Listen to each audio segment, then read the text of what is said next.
Hey everybody, it's Peter, and this behind me is the 2024 Sea-Doo Switch Cruise. So we've looked at the sport model in the shortest length. We looked at the limited model, so that's the shortest length, kind of the bottom. Then the limited model, which is the top of the line in this length, which is a 21 footer. Now we're looking at the mid-level, but not yet the mid-length version of this model. So in this video, we're gonna go through this in depth. You've had some interest in these in the past when I've done them. So I'm gonna try to go in depth, gonna try to talk about some things I haven't talked about with some of the other switches to try to give you a little bit more well-rounded view of maybe some things that you've asked about in the past. And if you have any questions at all, I'm filming here at Extreme Torque Motorsports. This is their Fredericton location. They have 3 locations in New Brunswick, and they give me complete access to all of their vehicles, whether that's ATVs, snowmobiles, Sea-Doos, the Switch here, you name it, I've got access to it. So if you have questions, do me a favor, hit the subscribe button, like the video, give them a little bit of a like, just the fact that they're letting me do this so that I can give you information. And if you have questions, let me know in the comments below, because in this video is an example of me answering some of the questions I've had in other videos that you've watched from here, and I'll try to answer your questions in the comments as well. So let's get going with this review. So before we get going and talk about all the differences of this boat and the differences between trim lines and everything else, let's just set this in the class. The Switch is a very unique pontoon boat. Maybe you haven't watched some of my other videos on it. Maybe you're just starting to look at these boats. Maybe you've seen it all before. But what it is its visuals don't lie. If it looks like a more sporty pontoon boat than all the other ones out there, it really is more sporty than most of them. Now, there are differences. Like I said, that sport model is going to give you more ability, including drive modes for your towing and that kind of thing, so you can have your tow sports and that kind of thing. This cruise model is much more of that, and more of a cruising sporty boat. But this as a cruiser, in my mind, and I think a lot of people's mind, is still more sporty than the average cruising pontoon boat. And then of course the limited model, which is above this, really does add some luxuries that you pay for that you may or may not want, and that's where this comes in. The big thing to remember about these boats is they can really be customized, so you can really make it your own, not just with floor plans. There's about 5 floor plans in this cruise model. Now that's over 2 different lengths. There's 2 floor plans like this, but even within those floor plans, you can really customize things around. You can move chairs around, you can move other things around. We're gonna show you some of that when we hop inside. We're also gonna talk about some of the electronics packages. This has a different driving package than a traditional pontoon boat or than any other traditional boat. It's a lot more like a Sea-Doo. There are pros and cons to that. Some things you may like, some things you may not like, and we're going to dispel some of the myths about some of the things you may like or not like. So what we're going to do is we're going to start on the outside here. We're going to take a look at the hull, because the hull is really one of the differences. This is not just a styling exercise to make it different. A lot of pieces of this boat are about making something that's different to own, different to drive, and different to just experience. So we're gonna start talking about some of those differences, both again, between the lineups and compared to other pontoon boats. So let's start with the hull. We're gonna try to look at it from the front and try to show you some unique things about that. All right, so the reason I haven't shown you this in the past is because it's gonna take some awkward camera angles, and I'm just kind of under the assumption at this point, you want information, you don't care about perfect filmography. Other people don't show it to you because they're in the water. So what we're looking at here is a very large boat down the middle, a lot like a Sea-Doo kind of thing, but it's a different shape than any of the Sea-Doos.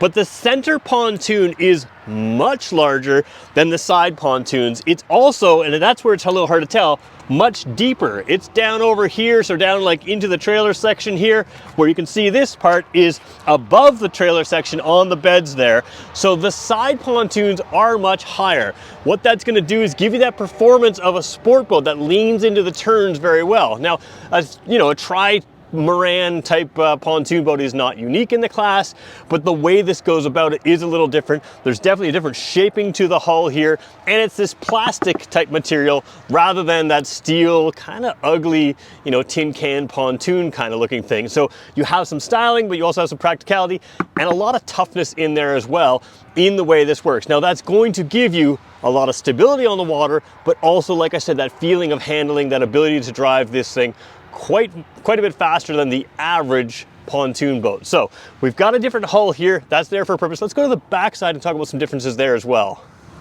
So we're going to show you some more awkward angles here. I'm going to climb kind of underneath this boat down here, and you can see where I'm sitting here, the pontoon, the center pontoon as we're going to call it, the boat kind of piece of it that I called it before, is well set forward of the rear pontoons and well set forward, you know, almost a full reach out to the swim platform that is standard on this model as well. If this looks like a Sea-Doo to you from the angle you're looking at, and it does to me, that makes sense. This is the same drivetrain as a Sea-Doo. What that does is gives you, first of all, no propeller back here, which I kind of like, but it also gives you the ability to have the brake and reverse function, which makes docking super simple, but it also allows you to hit the brakes if you are doing tow sport, come back and get your person a little quicker. It gives you so much more control out on the water. So it's, again, Sea-Doo doing things their way, but it really does give you some advantages. Now you can see as I'm underneath here, we go up to the swim platform.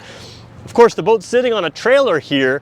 Trailers are standard with all the Sea-Doo switches, so you're not paying extra. So the price you see is the price you pay kind of thing, because you're not paying extra for a trailer. And it's a nice little trailer here. There's painted or galvanized. This one happens to be painted. There's other ones here with the galvanized trailer. So you have that option. And one thing you can't see is there are the three little LED lights in the middle there. I've got the jack stand just supporting it as I'm going to be climbing through this boat in a little bit here. But trailer standard, different design standard, and swim platform standard as well. We're going to show you some of those things as we get up into the boat. Let's take one more look on the side before we jump in.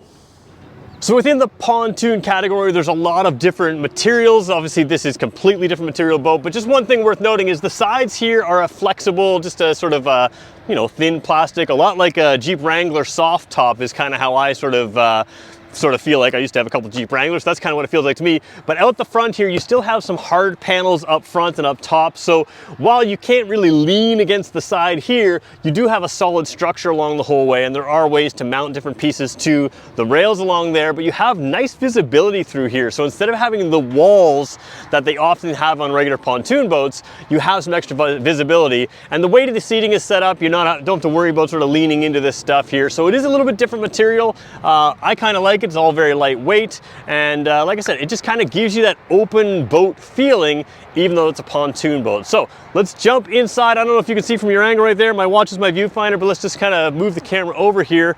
I don't know if you noticed earlier, but there is a little ladder built into the front of the trailer, and that's the same on all of them. It's got the rail, the sort of loop there for the handrail. So we're going to jump in the front of that. I am going to walk in here with shoes on. So if you are a true boat person, forgive me, I will be wearing shoes in this boat. I've been given permission to do that.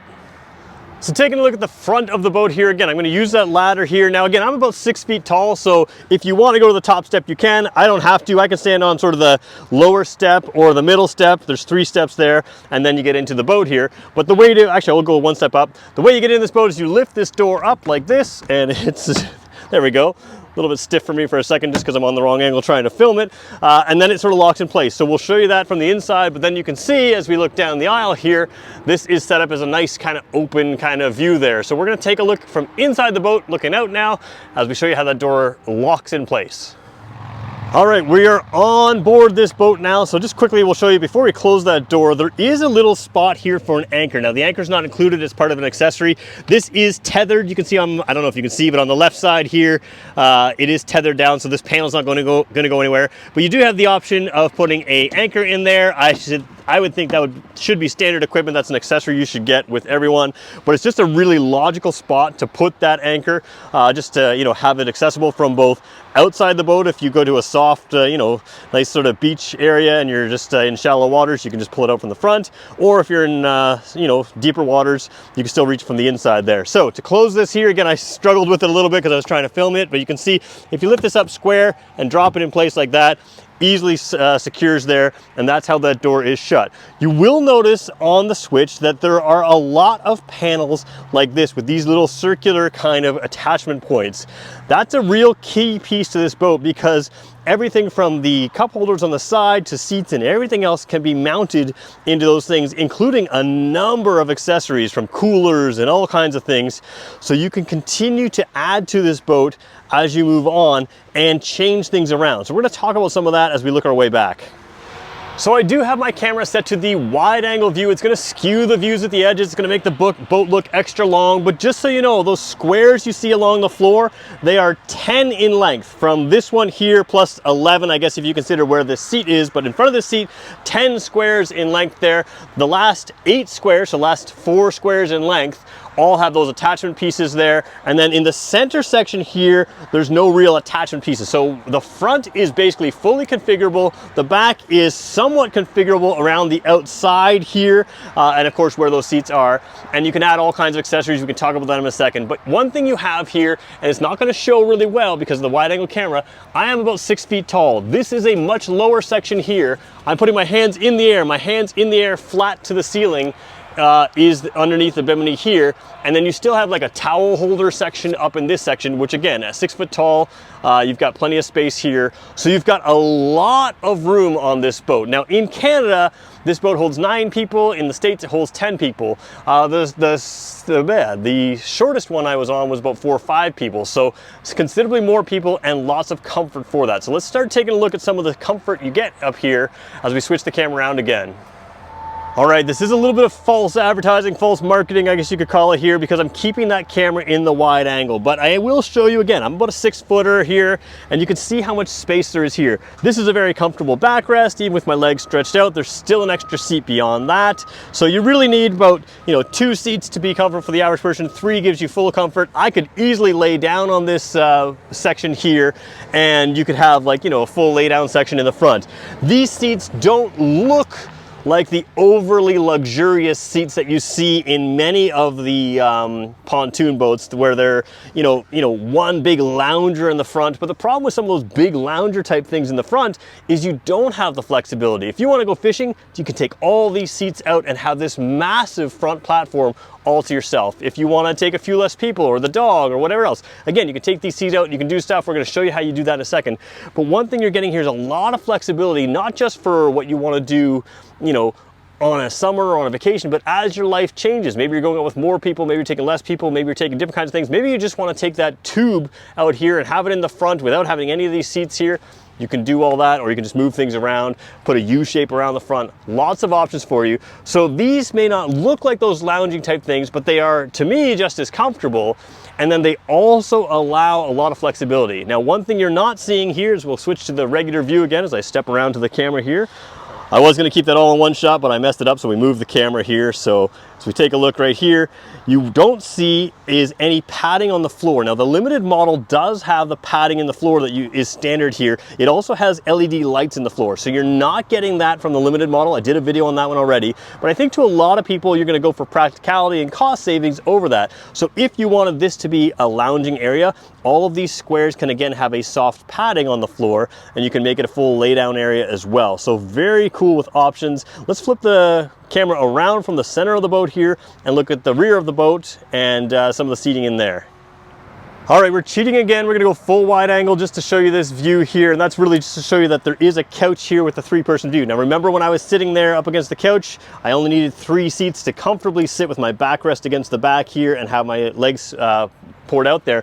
Now, one difference in the front compared to the back, the front sort of had a table in the corner, where this one, and the table was a little bit lower than the seats. This one here is a little bit higher than the seats. Now the big benefit to that is, if I just pull this down here, this is cushy on the backside, this is cushy here, and you could lay across here. Now the real reason you'd want to maybe pop that down is you can pull this right here, and I'm not a super strong person, but I can easily pop this out. Now I could put it into different spots here. This one can pull out as well, and you have a similar style door back here. Actually, you don't have a door. No, you do.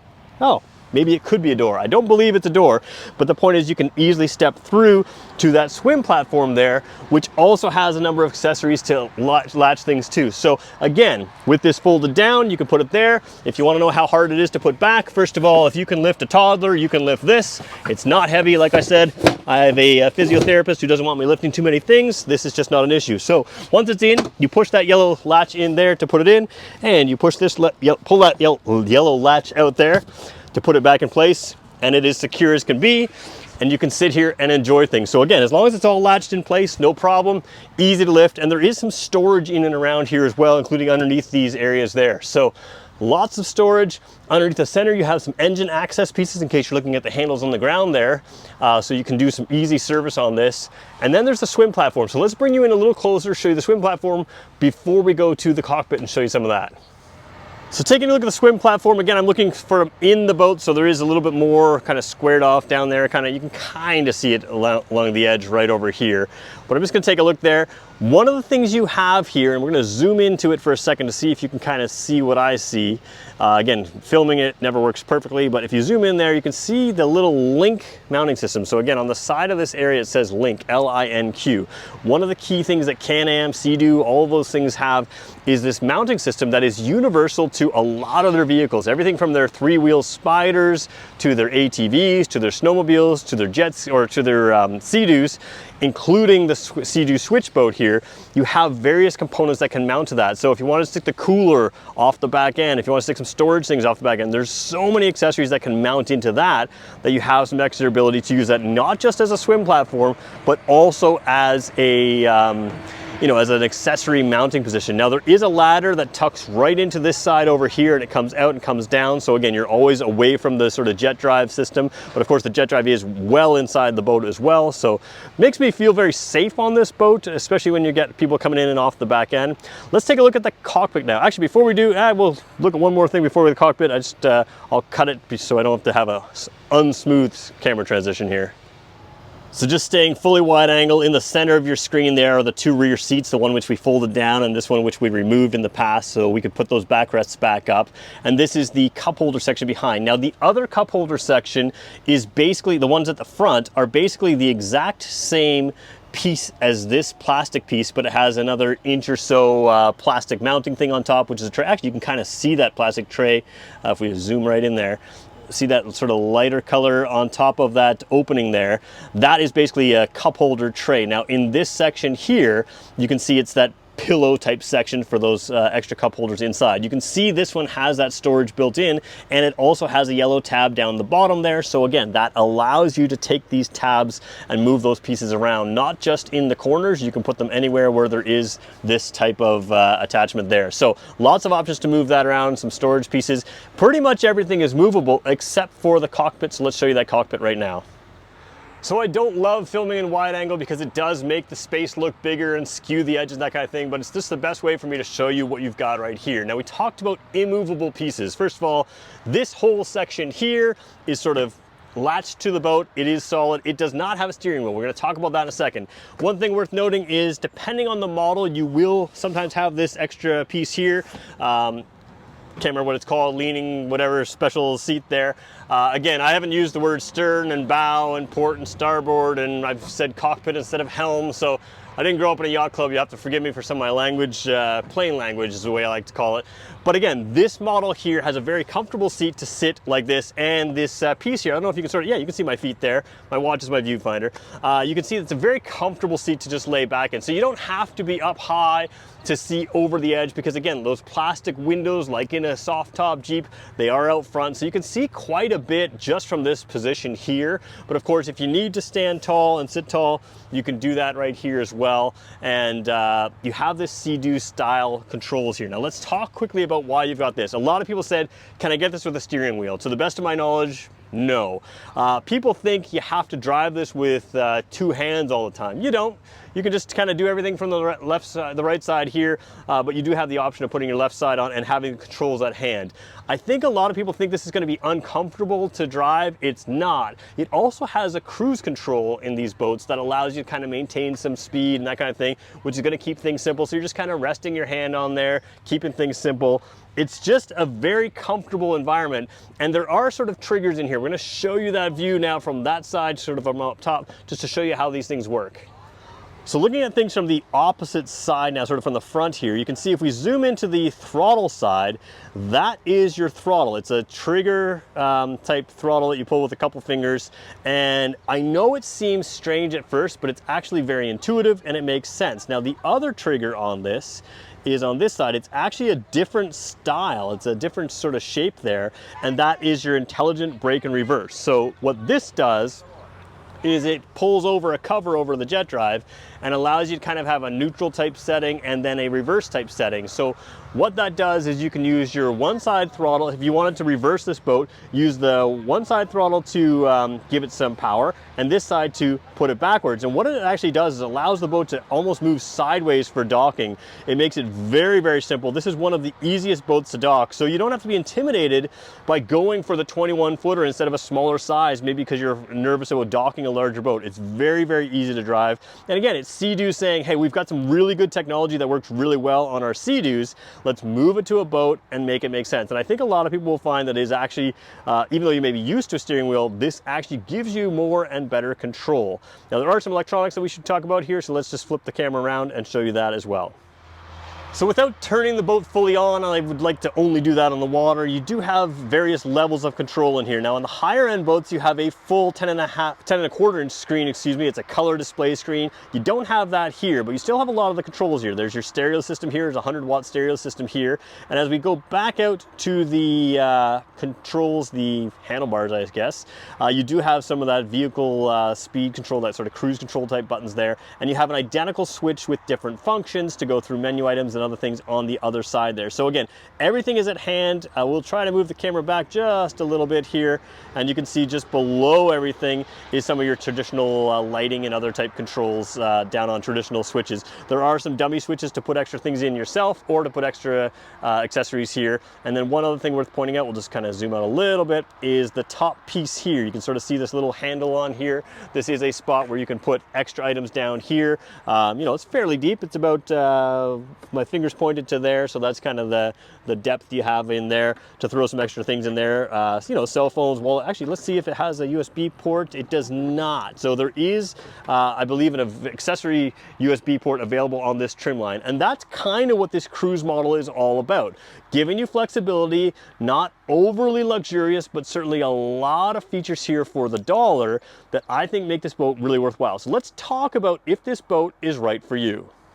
So to figure out if this boat is right for you, there's a couple things you have to look at on the inside or on board the boat. First of all, I didn't point out the storage thing right there. Lots of storage on this boat, lots of space. What this does to me is it gives you a boat that can do everything. Now, like I said, this one itself does not come with some of the sport towing modes for different tow sports and that kind of thing. You would want to move to a sport model for that, or the limited model at the top end. But this one does give you a lot of practicality, and honestly, the luxury of that more limited model, that more luxurious model, doesn't fully do it for me. It's nice to have the LED lighting in the new 2024 model along the edges here. And again, if you haven't seen that video, it is on this playlist here on my channel to see that model. But this kind of gives you the do everything. It really is a cruising model, but it's a cruising model in the Sea-Doo Switch way, and that means it's going to give you more sport. So you can take out all of your friends on this, including a dog. You can sit there and have your barbecue. You can sit there and have a friends enjoy themselves and have the space. What's cool about this is if you're, let's say, at a cottage, you get up in the morning, you know, you're out for an evening cruise and you do your thing, you have your food, have a few drinks with your friends, and then the next morning you want to go out fishing. Well, you can have a couple guys take out, or people that, I mean, little kids can take out these seats quickly, and you can clear the whole front end and have a whole huge fishing platform outside the bimini, even with the bimini up. So you kind of make this boat in anything you want. The Switch name really makes sense. It's still fun, but the cruise model gives you a little bit more of that cruising. It can tow, it will tow, it'll do all these things, but it's the accessories catalog that'll make this one exactly what you want. If you know you want to go tow sports all the time, just get the sport model. If you know you need all the luxuries, get the luxury model. But this lineup here, this mid-level package, is really the one where you can customize to be exactly what you need. So let's wrap up completely by helping you decide which trim and which model, and if this is right for you, by looking at one more thing on the outside.